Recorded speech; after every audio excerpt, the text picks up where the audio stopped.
Welcome everyone to our third and final webinar of the virtual Think Red ILM event. Today we will have an HIV advocacy panel with Cressy Stokes, Jeffrey Long, and Jeff Mills. I would like to inform everyone that the webinar is being recorded and shared on our social media and website as well. So if there are any objections, please speak up, excuse oneself, and you may view the event after the recording is shared. I will start by introducing myself, give a little background on Seeds of Healing, and then my fellow Seeds team can introduce themselves. So my name is Destiny. I've been volunteering with Seeds since December 2019. I'm super passionate about the work this organization is doing to educate individuals, destigmatize HIV, and provide support for the community. Seeds of Healing is a nonprofit firmly rooted in the Wilmington, North Carolina community. An advocacy and action organization, Seeds of Healing seeks to deconstruct myths that perpetuate fear and stigma and generate sustained support for women with a diagnosis of HIV. Since established, Seeds of Healing has implemented the Seeds of Healing Retreat, which engages women living with HIV. The attendees range in ages from 35 to 60 years old, and these women have been living with HIV for more than 10 years.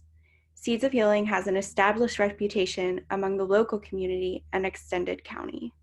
Now, if my fellow teammates would like to introduce themselves. Hello, my name is Cressy Stokes.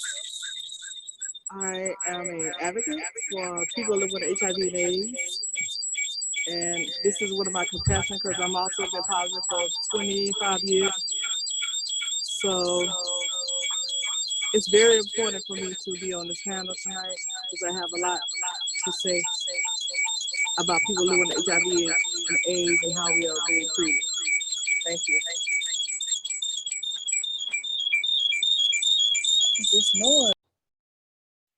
If you have more than one device where you are streaming from, you will get feedback. So if you have a cell phone and an iPad or a cell phone and a computer, you have to mute or turn off one of the devices. And with that being said, I am LaShonda Wallace. I am the Executive Director for Seeds of Healing.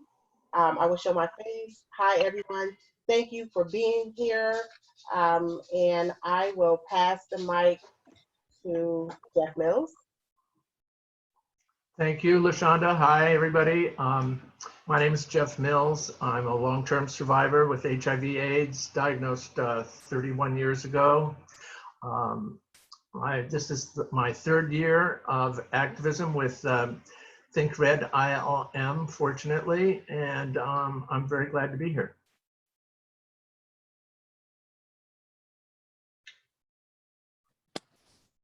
Jeffrey. Okay.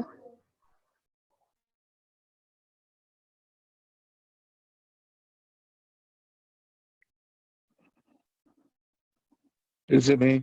Hi, I'm Jeffrey Long. I work with WinCap out of Asheville, North Carolina. I'm the Community Advisory Board co-chairman, and I'm happy to be here.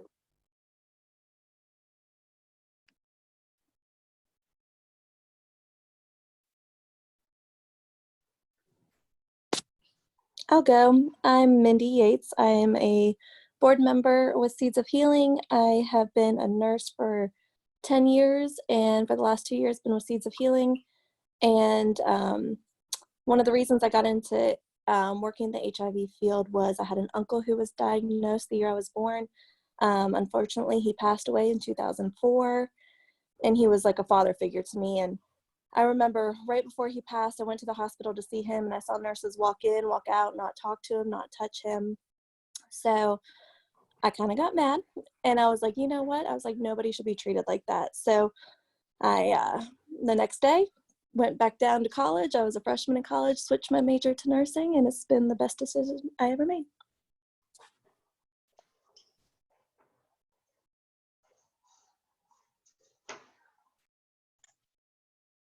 Albert. Hey guys, thank you.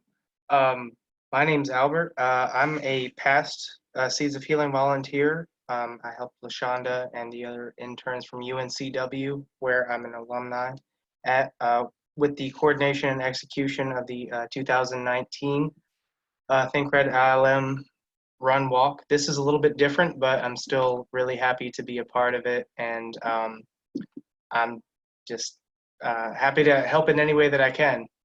And I'm a huge advocate, a continuing advocate of what Dr. Wallace and her colleagues at Seeds of Healing are doing for reducing stigma and spreading awareness of HIV and AIDS in our region specifically. So thanks for having me. Hey y'all, my name's Juliana. I'm the intern for Seeds of Healing Inc. right now. I used a lot of the semester to help create this virtual event and run that we're doing, and I'm very excited to see the end product and how amazing we've already done and where we could go with this. So thank you.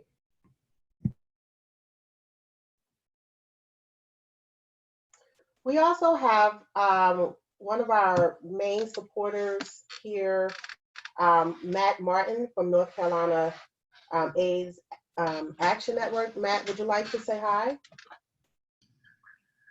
Sure. Hey, everyone. My name is Matt. I work for the North Carolina AIDS Action Network. We're the statewide HIV advocacy organization. Thank you for being here.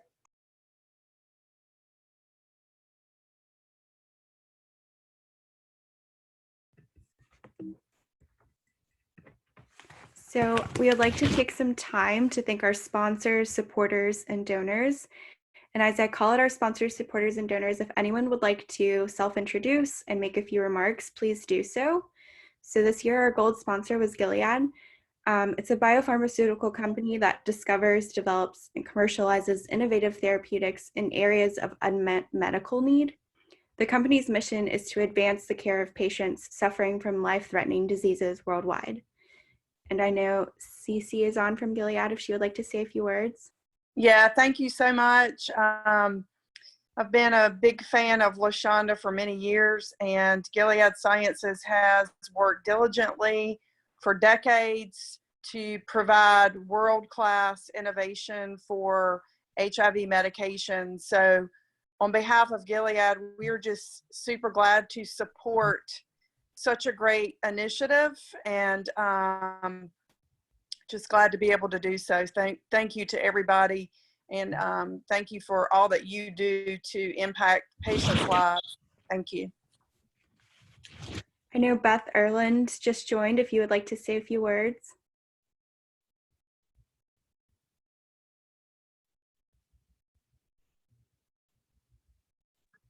Hi, everyone. Nice to have you this evening, and thank you for joining our event. We look forward to having you all walk this weekend in support of Seeds of Healing. So we would like to thank our bronze sponsors, Tri-Coast Insulation and Wilmington Health. Tri-Coast is a highly experienced supplier of cost-effective insulation services to clients in North Carolina, South Carolina, and Virginia. Wilmington Health has been committed to the care and health of our community in Wilmington, as well as all of southeastern North Carolina. It's a physician, primary care, and multi-specialty medical practice. In this way, Wilmington Health is able to provide a comprehensive and coordinated approach to the care of all of their patients. And our 2020 sponsors are Trevor Yates of Edward Jones. He is a financial advisor. He believes it's important to invest his time to understand what you're working toward before you invest your money. He also believes it's important to understand the level of risk you're comfortable accepting when investing so that you can balance it with the steps necessary to reach your long-term goals. Our other sponsor is Viv Healthcare. It was established to take a fresh approach to the challenge of HIV, and they set themselves one mission: to leave no person living with HIV behind. Our 2020 donors are Costco and Island Fresh Mex Grill. And our vendors are the North Carolina AIDS Action Network, Catherine Kirby of Planned Parenthood of Wilmington, North Carolina, and Thaddeus Karen, insurance broker. Thank you all so much for your support. We really appreciate it.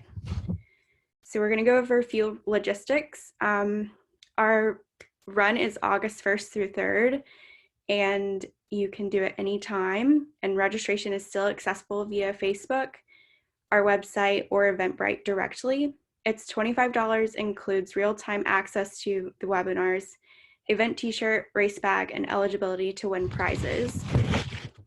There will be raffles at the end of each webinar for the attendees, and then one race winner with the quickest time for both the run and walk, as well as one race winner of both the run and walk for registrants who attended all of the webinars. The prizes were kindly donated by Trevor Yates of Edward Jones. So since we're doing this thing virtually, participants must download the Map My Walk app from Google Play Store or the Apple App Store. You add Seeds of Healing, Think Red ILM as your friend, and then anytime between August 1st and 3rd, you log your run or walk and share it on our Facebook event page. In order for us to confirm your time, you must be a friend with us in the app.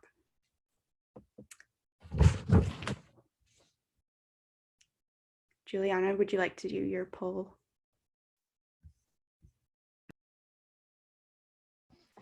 Yeah, so what this is going over, much like we have done with every other event, is we are trying to take a before and after the event on what you believe to be true about HIV and stigma. So if you want to just take a few moments to complete this poll, and we'll go from there.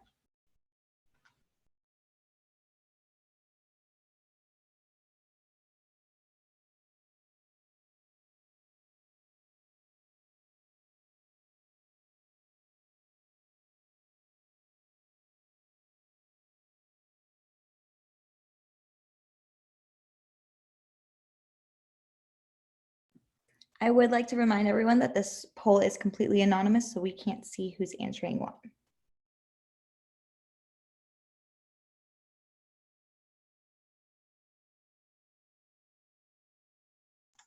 And while you're finishing up the poll, I just do want to add so everyone will know when our panelists speak, we will share their presence on the screen for you. But for now, we just want to assure that everyone is able to acknowledge our supporters and sponsors and the instructions for the event.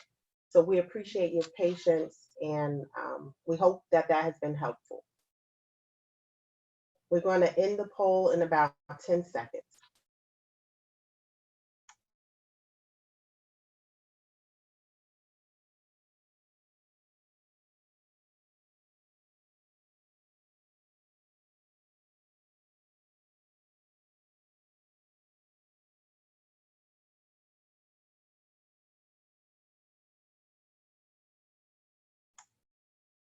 Okay, we will do this poll again towards the end, but we wanted to share the results so that you can just see where people are in regards to HIV, in regards to these questions are regarding stigma. So 75% of our pollers believe that if they can contract HIV if they come in contact with saliva or a person living with HIV. And then for number 2, 50% of our pollers will feel ashamed if they became infected with HIV, more towards strongly. And then number 3, they would feel ashamed if someone in their family became infected with HIV, and strongly agree was about 75%. And then lastly, I would not buy food from someone who I know is living with HIV, and that was 88% strongly agree.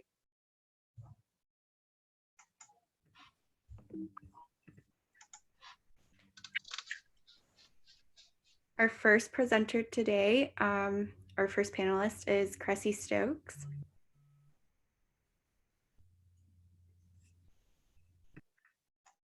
Hello. 1 second, Cressy, before you speak, Mindy highlighted the poll results were being read incorrectly. Mindy, do you want me to go back to the poll? No, I think people could see. I was just making sure that people knew that it was a strongly disagree rather than agree.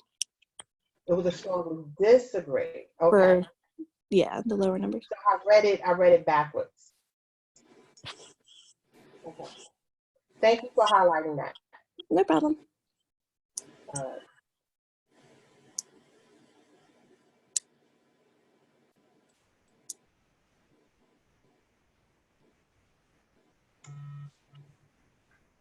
So Cressy describes herself as a country girl born and raised in a little town named Maple Hill, but lived 15 minutes from the beach now.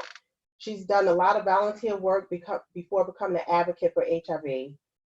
Coming from a very religious upbringing, she couldn't believe how people treated people that were living with HIV. She left the church for a few years, then she went back and still couldn't believe that the stigma was going on. All she could say was, wow, Jesus, please take the wheel so I can educate people about HIV and AIDS. To this day, people still think you can get HIV by holding someone's hand, hugging, drinking, sitting next to someone. And she knew right then that she had to make a difference in the community and in the church. She grew up and she said, enough is enough for her. I wouldn't be silent if they treated me that way. What about my brothers and my sisters? I need to be heard in my church and in the community that I work in. Knowledge is powerful. Okay, now we will share Cressy. Cressy, it's all yours. Yes. Like I said, I grew up in a very religious family, and when I became positive, it was just something totally different because I knew nothing about HIV, but I had to quickly learn about HIV and AIDS if I wanted to live. And I was in the church and it was just disbelief how people, when I went back to the church, how they really treated me. They didn't want to touch my hand. They didn't want to sit down beside me. They didn't want to hug me. And just recently, about 2 months ago, I was putting my tithes in an envelope. And I licked the envelope. And a lady said across the room, across the church, I know you're not licking an envelope. And it really did something to me when she said that. I am one of the lead singers in the choir. We came around the altar to pray one night, and a girl walked away from me so she wouldn't hold my hand. And I said, this is just enough for me. I've had enough. Because I'm no different from anyone. I just live with HIV. It's no different from cancer, leukemia, heart disease. But we are treated so much different. And I just don't understand why did I have to be treated different, or my brothers and my sisters have to be treated because we live with an illness. Just because we live with an illness, they feel that we are nobody. But see, I don't think that. And I know that I am somebody. And I want my brothers and sisters to understand that they are somebody who live with HIV and AIDS because we are no different. We are human beings. We all have made mistakes. But we have to learn how to get back on the bandwagon and stand up for ourselves. Because I didn't have the support I thought I would have with my family and friends when I found out I was positive. I didn't get that right away. So I had to educate them, not them, and only I had to educate myself too because I knew nothing about HIV. But I've learned the difference. I've turned the tables how to be a positive woman living in a day and time because we are stigmatized because I'm a heterosexual Black woman. They're stigmatized because people are gay. And it's ridiculous because, God loves us unconditionally for just who we are. Man might don't love us, but God loves us for just who we are with HIV and all. And it's enough, people need to be educated and take their blinders off and stop thinking, well, I don't want to hold her hand. I don't want to hug her because she lives with this illness. It's ridiculous the way that I've been treated in the church. But I have to stay there because I have a story to tell them about how I've been treated. And to this day, I'm still treated the same identical way. And I just look at them and I smile because I should be more afraid of them than they are afraid of me. And I think it starts from our pastor, the pastors in the church. And string it on down, if he will go and be tested, the congregation will follow. I think they need to have more health fairs and what they do in the churches and educate people about HIV and AIDS. Because it's here on the scene, it's not going away. It's not going to go away if we be silenced. We have to think out of the box and get people engaged and want to be tested. Because if you haven't been tested, you don't know what you have. You could be walking around with anything. And like I said, the knowledge is powerful. It's very powerful if we stand together, but we can't do it alone. I think it should come from the pulpit.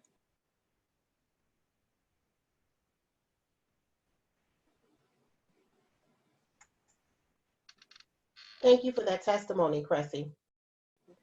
This is our opportunity. I am following the Facebook feed, and if people have questions or comments, or if you want to share in the chat box, we will definitely get to them. And I know that we do have some questions from our viewers here on Zoom.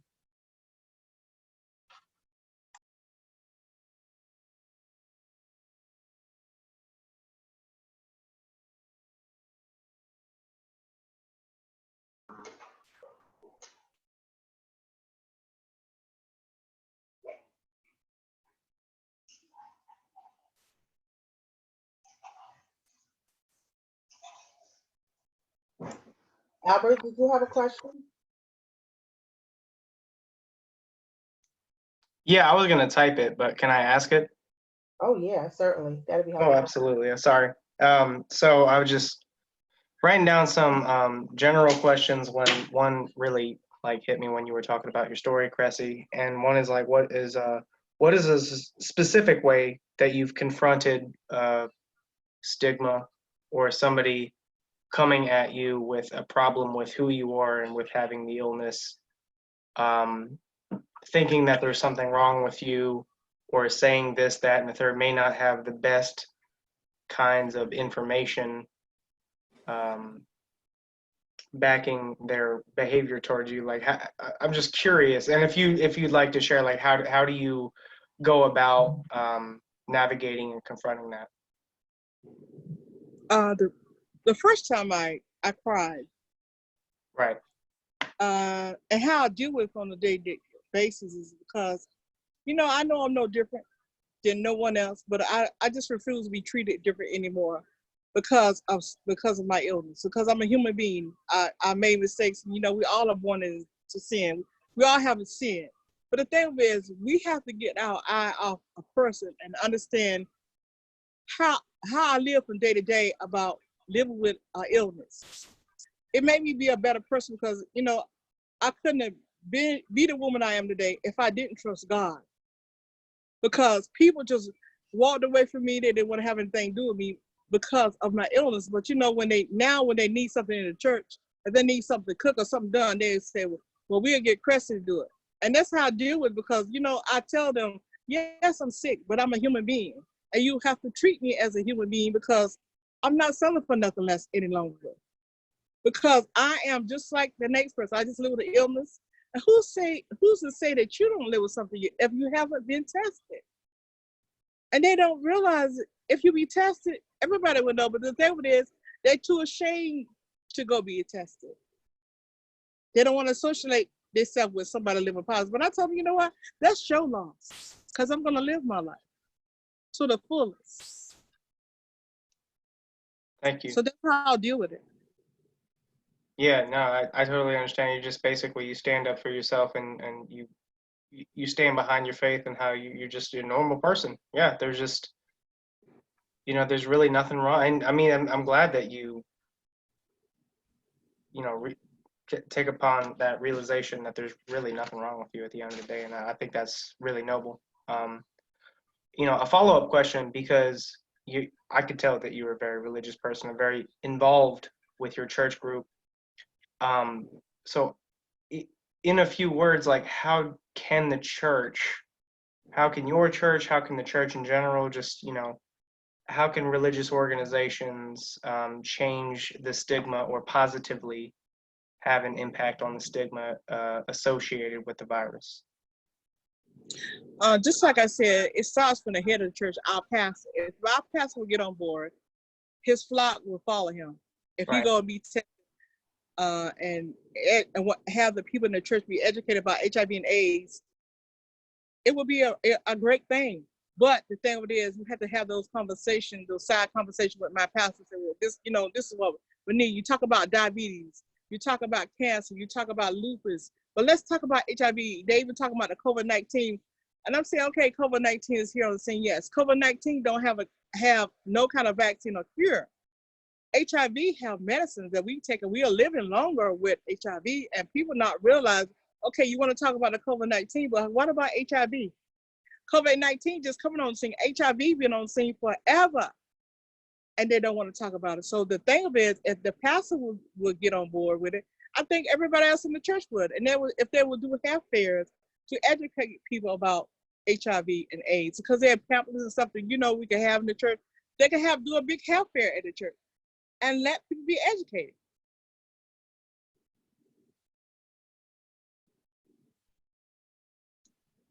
I think that's a great response. I mean, just education from the pulpit, as you mentioned.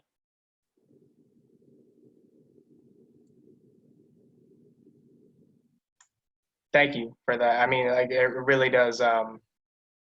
It opens up my perspective on, like, how religious organizations can get involved. I mean, it takes a lot, but there's always a starting place somewhere. So. Thank you. We have a couple comments in the chat box. Jeffrey Long said, rebrand HIV so it is prevalent again.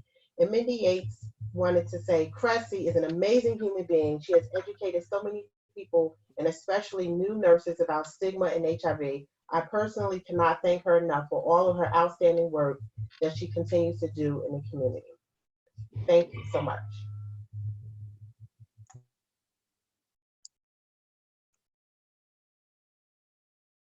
Our next speaker is one of the Jeffreys, so I want to make sure that I get it correctly. We're going to read his bio. So sorry,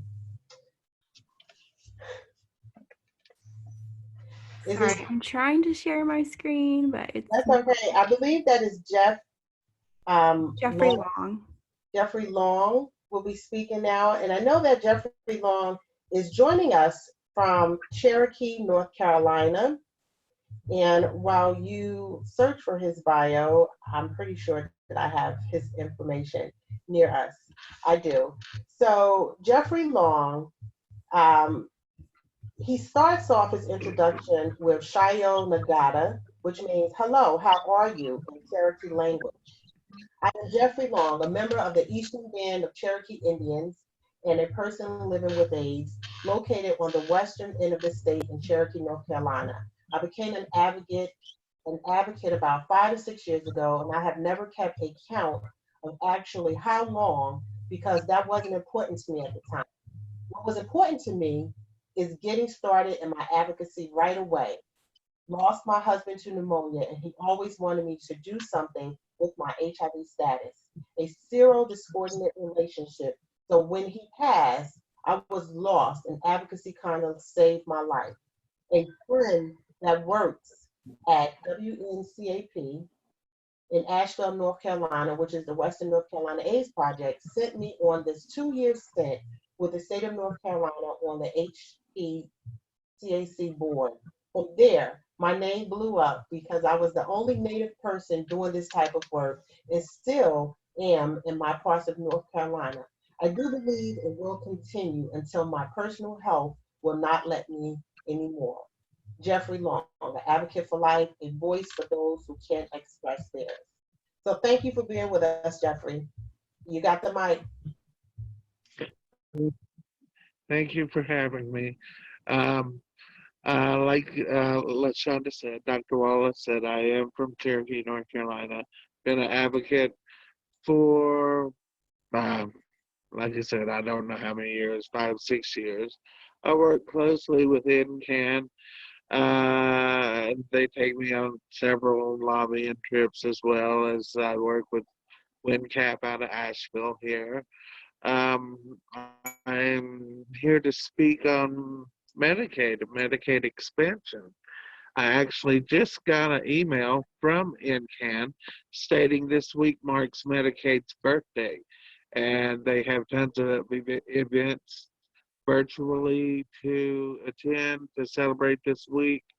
Just go to their webpage or Facebook page and find out which events they're doing.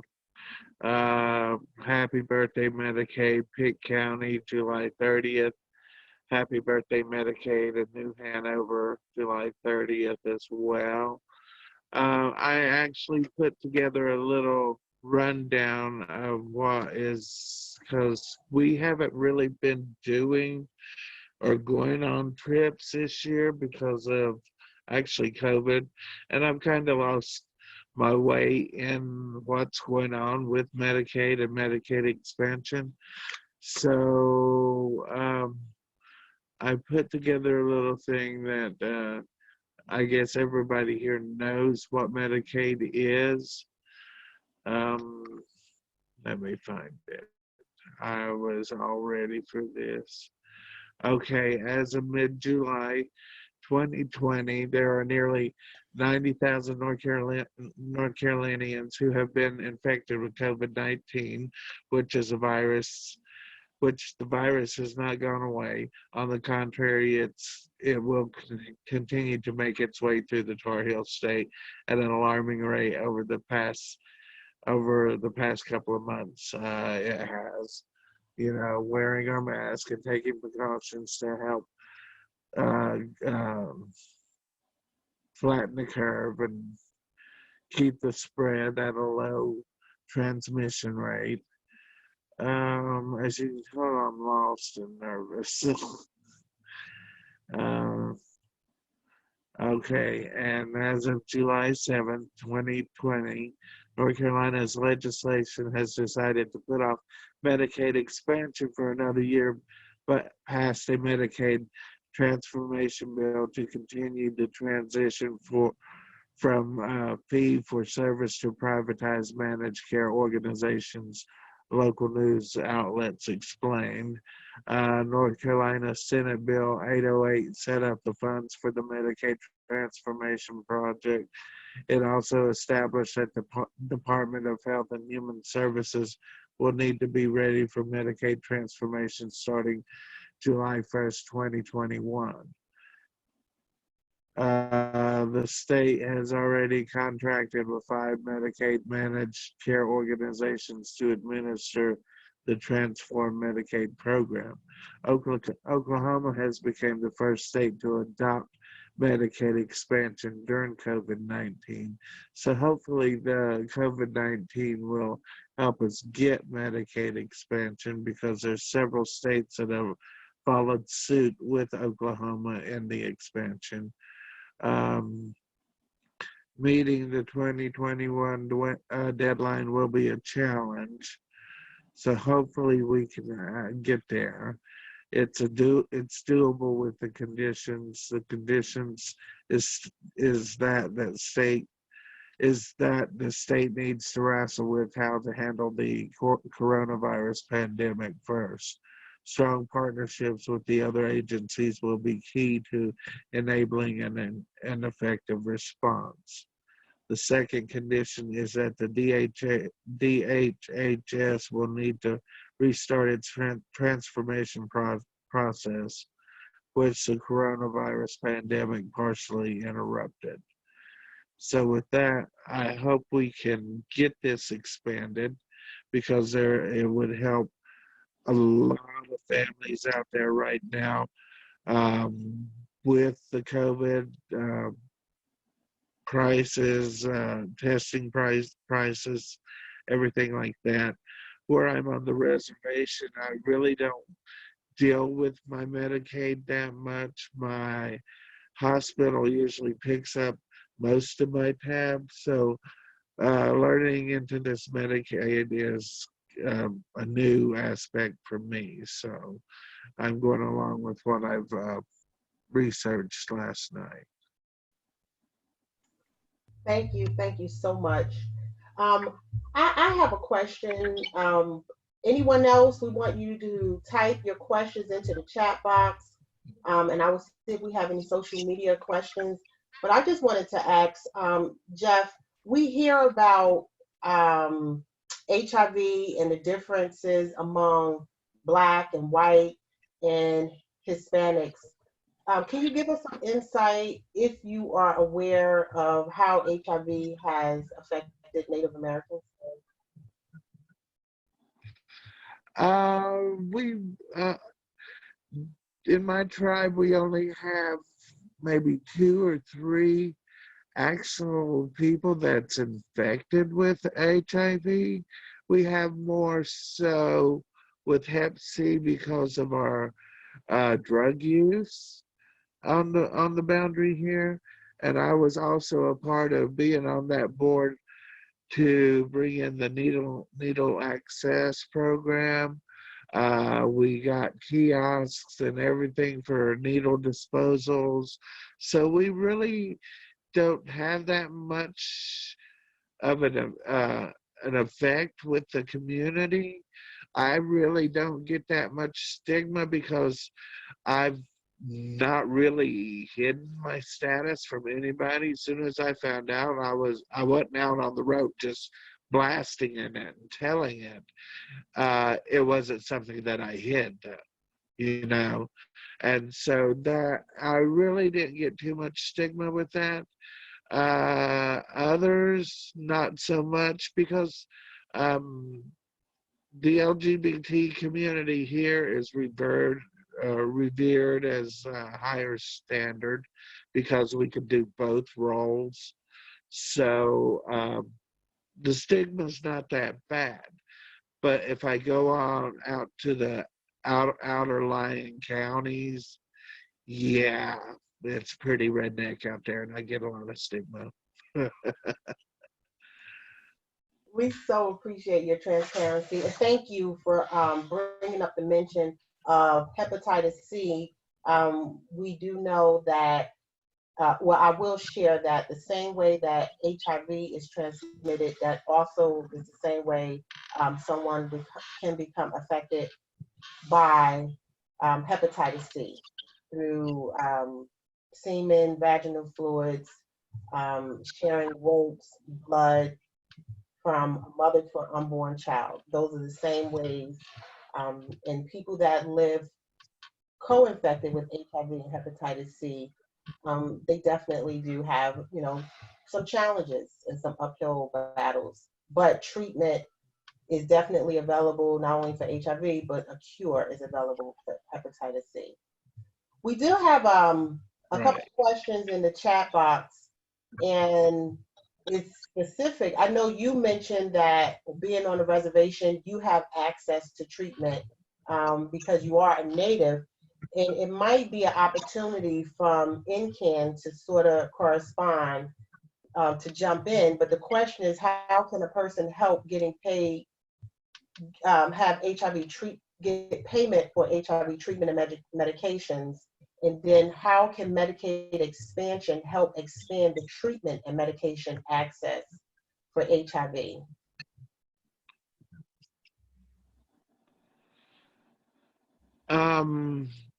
There's 340B pharmacies. I know WinCap is a 340B pharmacy that can help with medication payments on like a sliding scale, depending on how much you make. If you don't make that much, they'll pretty much pay for it all.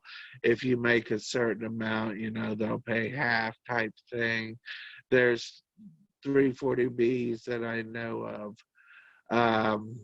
I believe, what is that one pharmacy?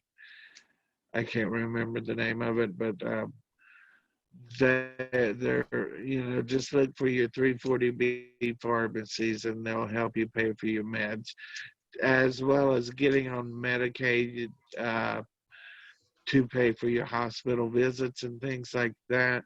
That's where we need to get into Medicaid expansion. Pretty much covers your costs. Let me get down to where it was. I know that Matt is on the line from NCAN, and I know that he can, they've been doing a lot of work about Medicaid expansion. Matt, do you want to add on to what Jeffrey has already stated?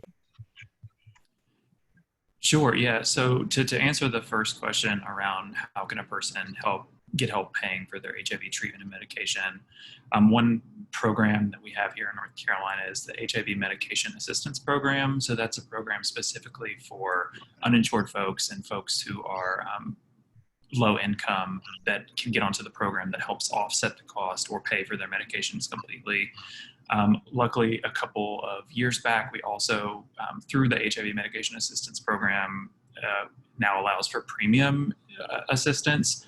So certain folks, depending on how much money they make a year, are able to have their premiums for health insurance paid for through that program, because we know that treating a whole person is much more powerful than just a specific condition.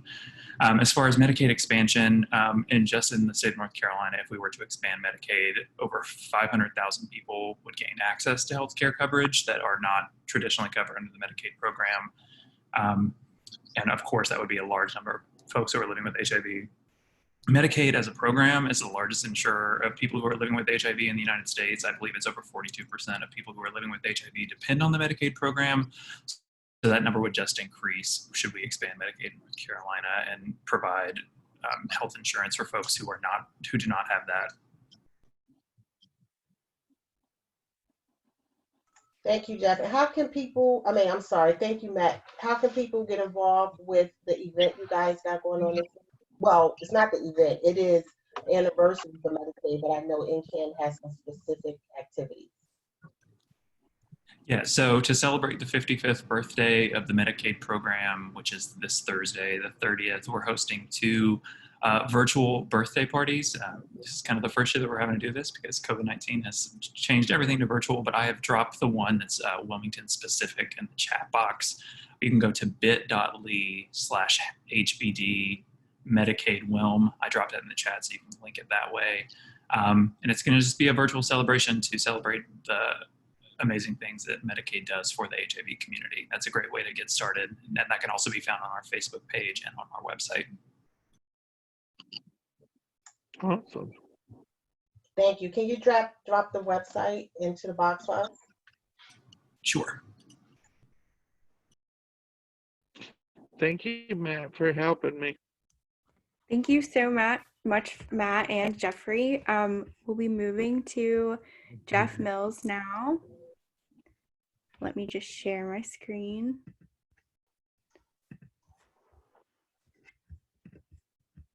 While you do that, there's a question in the box. Can people who has HIV apply for unemployment because they are at risk during this coronavirus due to health reasons? I'm here to get better informed on the world around me so I can make better choices and help others. Thank you for that. This is LaShonda speaking, so I'll start off. If anyone else wants to chime in, please do so. If someone is living with HIV, is working and employable, which people who are positive do live healthy lives, have careers and jobs, and if they've contributed to the unemployment system, yes, they can apply for unemployment. But because they are at risk, I will just tell you from a provider standpoint that they apply for unemployment just like the general population is eligible during coronavirus. Now, I do want to take a curve to say, are people out of work because of their risk factors, because they are HIV?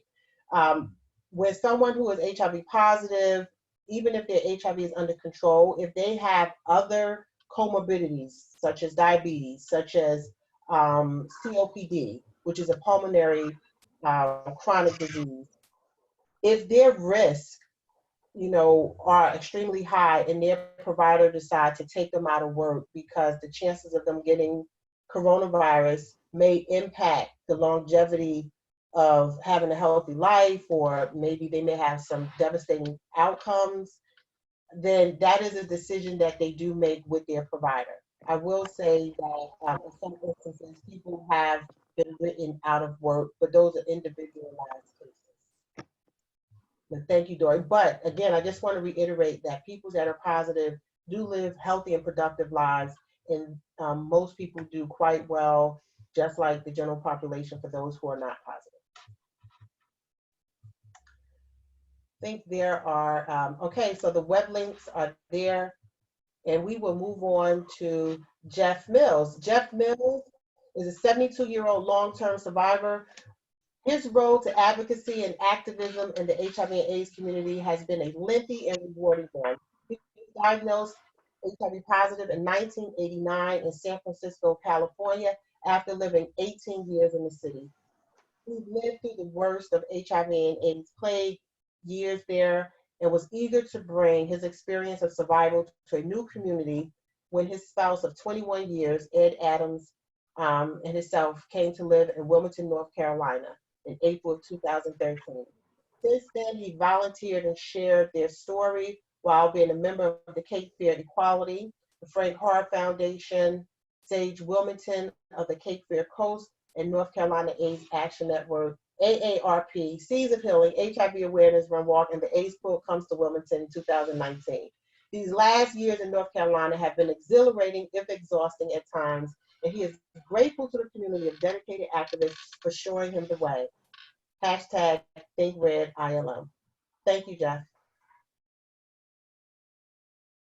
Well, thank you all. And thank you, LaShonda, for bringing us all together today, and your sponsors as well, and your volunteers. And Cressy and Jeffrey, thank you for doing the marvelous job of helping to eradicate stigma that you do over the years.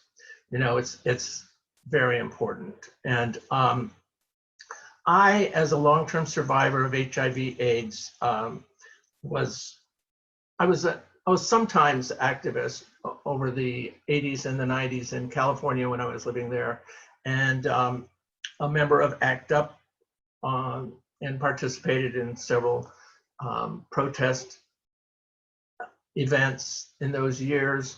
But I was more of an activist, and my life of activism was mainly political, I guess I would say. And then in the 80s and the 90s. But over the years after that, I began to evolve, so to speak. And by the time I came here in 2013 with Ed, I was prepared to become an advocate in earnest for not only the LGBTQ community, but the HIV/AIDS community. So fast forward to today, and I think we all are finding that COVID-19 is much as back in the days of the early AIDS epidemic. It's kind of COVID is conspiring and it's kind of come down on everybody, regardless of your sexual orientation or your economic status. And everybody is now realizing that we all could be advocates for health equity and racial fairness and equality because of COVID-19 and the way it's affecting everybody. You might be able to tell I've collected a few thoughts here that I want to share with you about activism, not, mainly as it pertains to living with HIV/AIDS. So over the decades, HIV/AIDS conspired much the way COVID-19 is now to make many people who have turned into long-term survivors each become an advocate and supporter of each other. And it's long-term survivorship, I guess, that I want to describe as my education. It's been a lifelong education for the last 31 years anyway, and it will continue to be, I'm sure, for the rest of my life.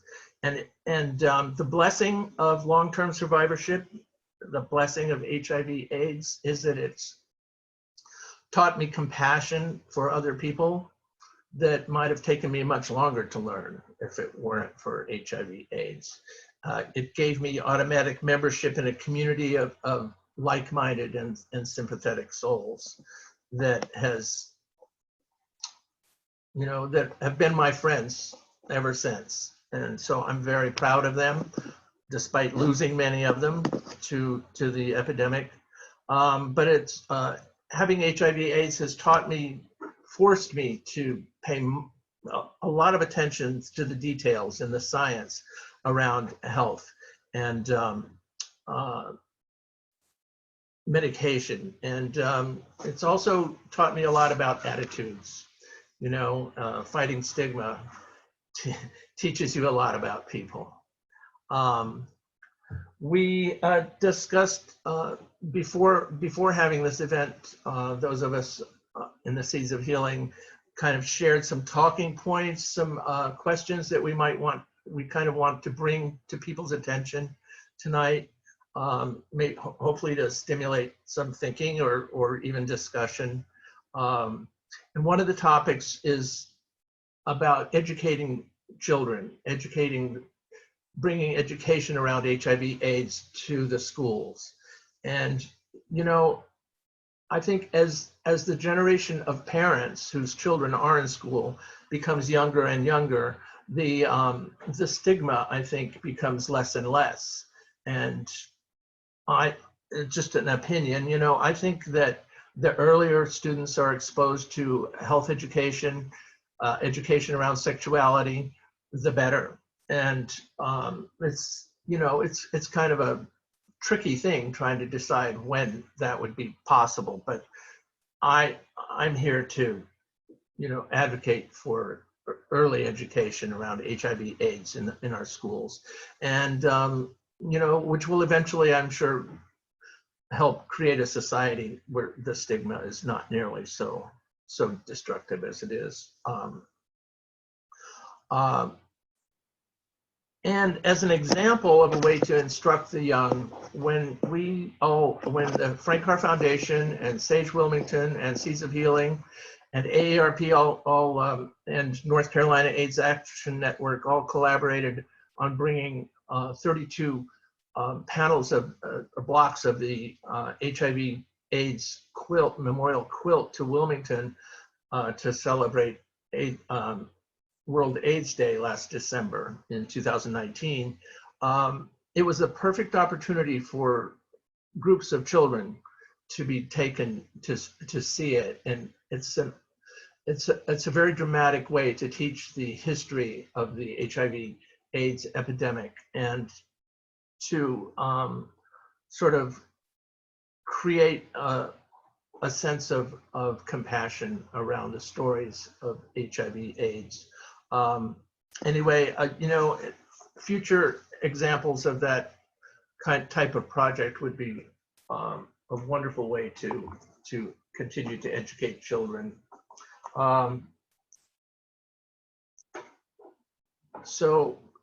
But more broadly speaking, around HIV/AIDS and the stigma associated, before COVID-19, it was already clear to those of us in the HIV/AIDS activist community that the rates of HIV/AIDS in the southeast of the United States were disproportionately larger, and in communities of people of color.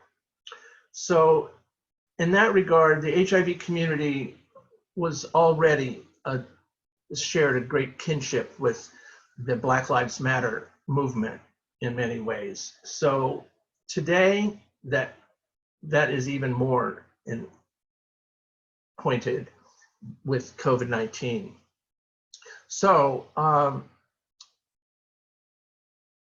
the North Carolina AIDS Action Network and Seeds of Healing are lobbyists, against discrimination, against neglecting the health disparities in our state, and I just want to thank them for helping activism around these issues become kind of a way of life for me.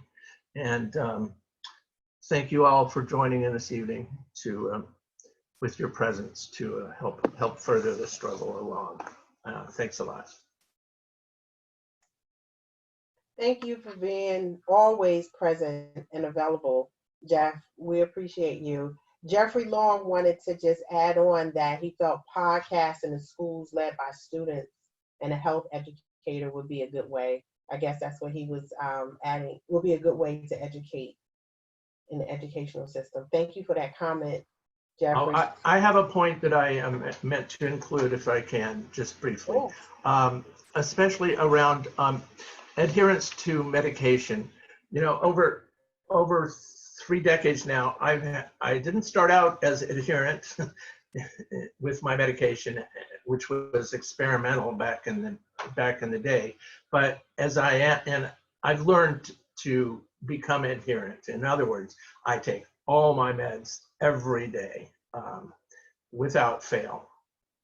I mean, there are occasional lapses, but you know, learning that discipline is what is going to make something like pre-exposure prophylaxis succeed over the next decade or so, we hope.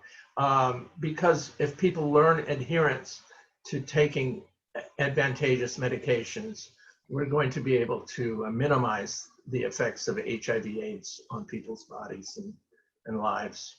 So I just wanted to put in a plug for that. Thanks. Thank you for that. Yeah. You know what? I had a quick question, and I'm gonna put it in, cause I had it typed out and everything there. I just dropped it in the chat box. But I mean, this really goes to all of our advocates and our panelists tonight. But I'm curious, really, and I'm deeply interested in stigma faced in healthcare settings, if any. And if you would all like to briefly share any that you may have faced in healthcare settings from doctors, from nurses, etc. We've heard examples tonight, but just, you know, whoever wants to take it. I wanted to ask that personally. I'll volunteer. It happens. It's happened to me on occasion. And to be quite honest, when I'm introduced to a healthcare provider for a first time for, you know, a condition, or to check on my bone density, or give me a CAT scan, or what have you, you know, I'm constantly like on the alert, let's say. I don't automatically assume that all healthcare providers are equally trained in the needs of HIV positive patients and those in the LGBTQ community, and how to avoid making us feel, you know, less than or uncomfortable or stigmatized. So, but you know, 99% of the time it's not a worry, obviously. But I must say that those of us who need that health care have to be on the alert. I think Jeff Long wanted to say something. Yeah, actually, I had two. I have a question for you, Dr. Wallace, and also just a funny story. I had a nurse at one time that would always put gloves on just to take my blood pressure because I was HIV positive. Is that something normal? I can't speak to other people. As I'm growing a little older, I am growing a little wiser to sort of just let people and the way they behave is pretty influenced by their life experience. And I'm not certain, because now during the time of COVID, some things are so uncertain. When I do touching and feeling, I'm wearing gloves. And these may be people that they don't necessarily have a diagnosis of COVID, but it's because it's so much that's unknown. Just like when HIV first came out, people would suit all the way up to go into a room, and now we know better. And now that I know better, no, I do not use gloves when I care for clients. I hug, you know, we kiss on the cheek, no gloves. Yeah, this was Yeah, but this was before COVID. yeah. In 2020, I will say that we know how HIV is transmitted. HIV is a bloodborne pathogen. It will be in the semen, vaginal fluids, breast milk, and then blood. And there's no instance where you come into contact. Now, for instance, if I'm doing an assessment and maybe there's an open wound, yeah, I'll use gloves. But to do blood pressure, no, that's not how HIV. But but there are instances where people they they use gloves they use their discretion. So I would hope that they're not using gloves because of the status, and hopefully maybe it's another experience or reason why. Right, right.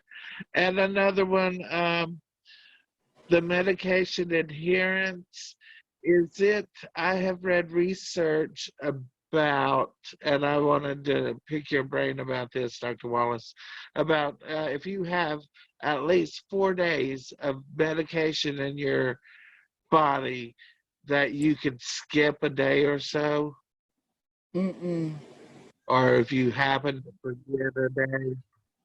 No? I'll let Cressy, she was about to say something because this is your stage. Cressy, what were you going to say? Hello. No, it's not. Never good to skip no medication if you have 4 days because you have to stay adherent to your medicine because if you're not, your body will build a resistance.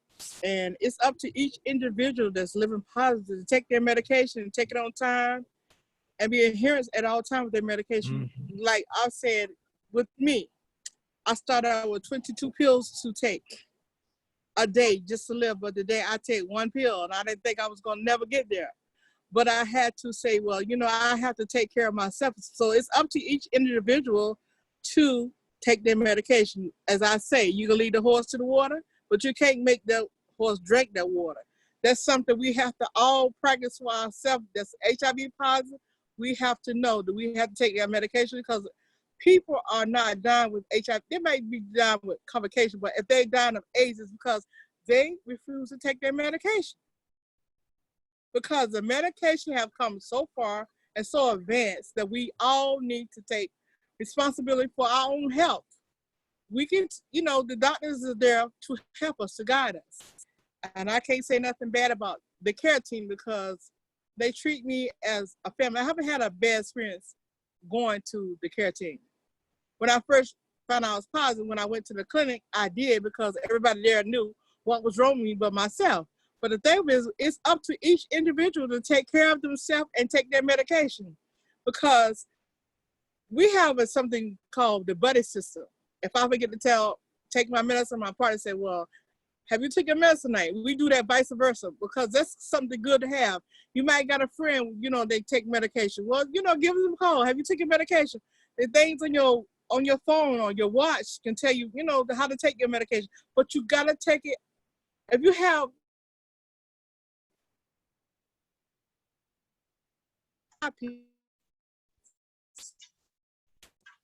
say to tomorrow because this is a rush and relax with your own life.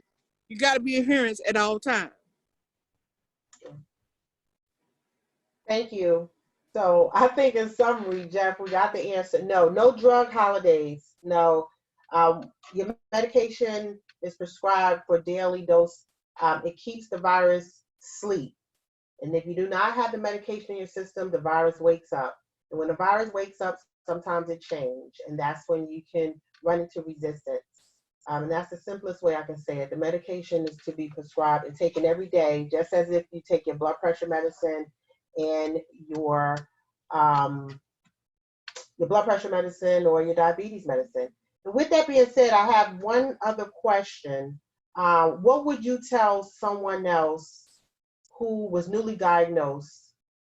What would you tell that person to expect regarding their HIV medication therapy? What is one thing that you would tell them?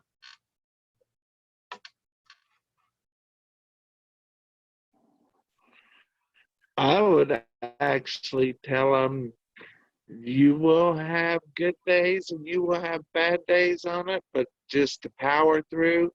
And medication adherence is the most important thing you could ever do with your health status after receiving a HIV diagnosis. LaShonda, Yes. so I would suggest to a person in that situation to, as they're taking their drug regimen for the first time, to be extremely observant, so that in the scant chance that they will not be tolerant of the drug, that their healthcare provider needs to know any kind of problems they might be having with it in terms of side effects, and to certainly be available for blood testing, so that healthcare providers can keep an eye on the efficacy of the medication with their particular HIV.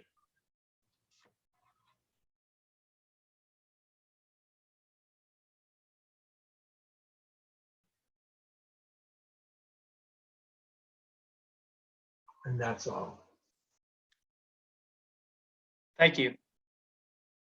Jeffrey, was there anything that you wanted to say to a person that was newly diagnosed about medication before we moved on and close the program?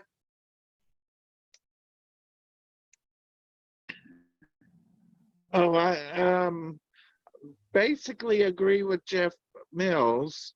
And also, just to power through, and your medication adherence, to keep that, like Cressy said, keep taking your meds. That's the main thing with this virus. Keep it suppressed. So LaShonda, Yes. Virginia Hager, the president of the Frank Carr Foundation, who happens to be with us this evening, reminds me that it's very important that people know about our HERO or group. It's a peer-to-peer organization of long-term survivors here in Wilmington, fostered and supported by the Frank Carr Foundation, as well as Sage Wilmington. And it's an organization that I'm the director of. And should anybody know a long-term survivor in our region who would like to gather with others, to learn or to share about their condition, we'd love to hear from them. Can you drop your contact information in the chat box? Absolutely, thanks. Thank you. Destiny, take it away. Okay, let me, I'm trying to pull up the slideshow. And it's not working. Okay. So what we want to do right now is to thank all of our supporters, our sponsors, our vendors. We thank you and we appreciate your contributions to Seeds of Healing, and particularly our current event, the Think Red ILM. Going virtual was something new for us, but COVID-19 is teaching us that there are so many ways that we can continue to be strong. And we appreciate your presence this evening. So just a quick reminder, if you haven't already, registration is accessible via Facebook, Seeds of Healing Inc., and Eventbrite for $25. It includes a t-shirt, a race bag, and eligibility to win prizes. There will be one prize for the webinar attendees, a race winner for both the run and walk with the quickest time, as well as one race winner for both the run and walk for registrants who have attended all of the webinars. And the prizes were kindly donated by Trevor Yates of Edward Jones. Since we're doing it virtually, participants must download the Map My Walk app from the Google Play Store or the Apple App Store. You add Seeds of Healing Inc. Think Red ILM as a friend, and you log your run or walk between August 1st or August 3rd, and you share on our Facebook event page. You must be a friend with us on the app for us to have access to your confirmed time. And that is all. Thank you all so much for participating and generating a great discussion. We do have a raffle for everyone who is participating today. So if we go to the next slide, it should say raffle. I think it's a few slides ahead. Okay. All right, so Juliana is the raffle master. She has all of our participants' names, and she is going to spin the wheel from her device, and she will announce who the winner is. The winner will be contacted from Seeds of Healing, and we will discuss what will your prize choice be, something that we can send you virtually by email. And again, we want to thank our supporter and donor, Trevor Yates.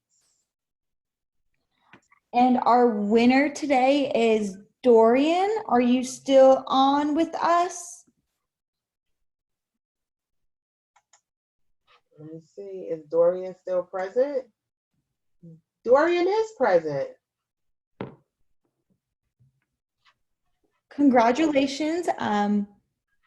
But I'll contact them. Yes. All right, so I'll be in contact with Dorian. I think we wanted to do a closing poll just to see where everyone is in regards to the same questions we asked in the beginning to see if there's any difference, and I will make sure that I get it right this time. So if you want to begin the poll, please do so.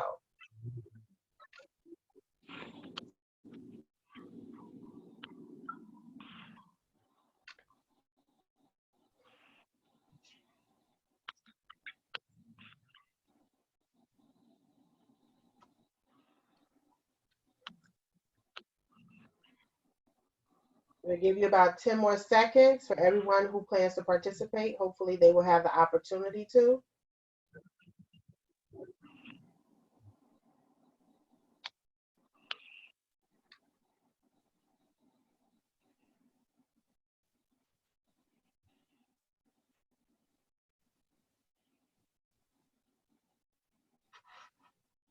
All right, so I'm going to end the polling now, and I will share the results. This time I will read it correctly. 1 is strongly disagree, and 5 is strongly agree. So I believe I believe I can contract HIV if I come in contact with the saliva of a person living with HIV.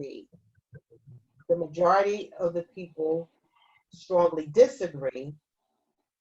There you have it. Number 2, I would be ashamed if I become infected with HIV.